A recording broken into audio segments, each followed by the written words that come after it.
Short films are an interesting form of art. There's so many different types of short films, whether they're ridiculously expensive or dirt cheap, 37 minutes long or maybe only one. And best of all, there is no one-size-fits-all approach to making a short film. Or is there? If there were infinite ways to make a short film, then why can we always tell when someone puts in the effort and when someone could not be bothered to go back and shoot a scene one more time? Alright, and you're recording? There is no one way to make a short film, but there are countless ways to ensure one is bad. Is that good enough? Right. Enter The Dark Times.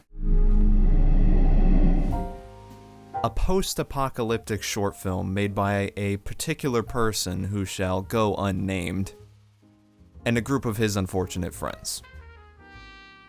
There are countless problems with this short, but a huge issue with it comes from a visual standpoint. It looks awful.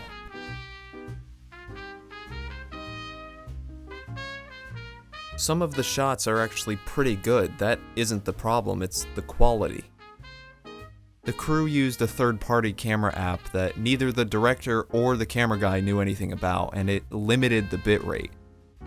This resulted in the ugliest looking shots ever created, so moral of the story, use gear that you understand.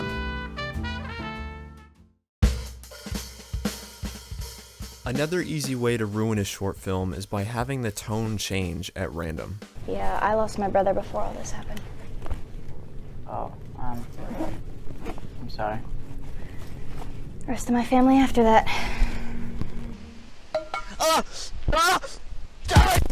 The Dark Times doesn't know whether it is a comedy or a drama. Where are you going, Abby? Do not call me Abby.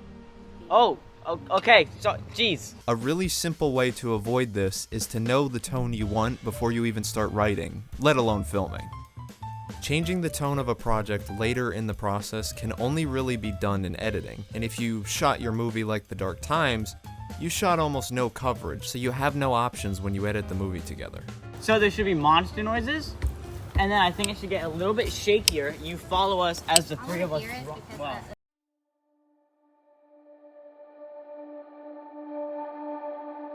Probably worst of all, it was way too ambitious.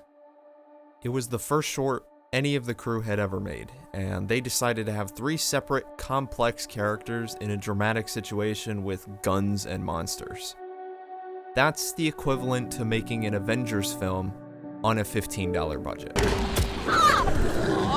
Are you okay? Maybe we only needed 1 or 2 characters in a place where the threat doesn't require the use of visual effects. Maybe we didn't need to make it over 10 minutes long. Maybe we could have been more subtle. It's hard to tell what the short film could have been, but we're sure now that if we just knew our limits, it could have been a lot better. It's crucial to keep this in mind. Making short films can be really fun, if you allow yourself to have fun. Try not to get so focused on the details and the stressful aspects of it all.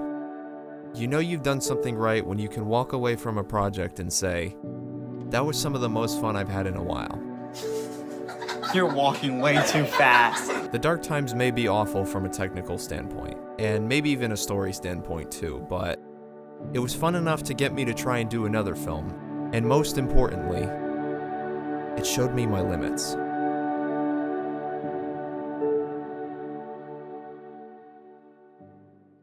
One last thing, if you're gonna make a post-apocalyptic short film, just don't show cars in the background. Please.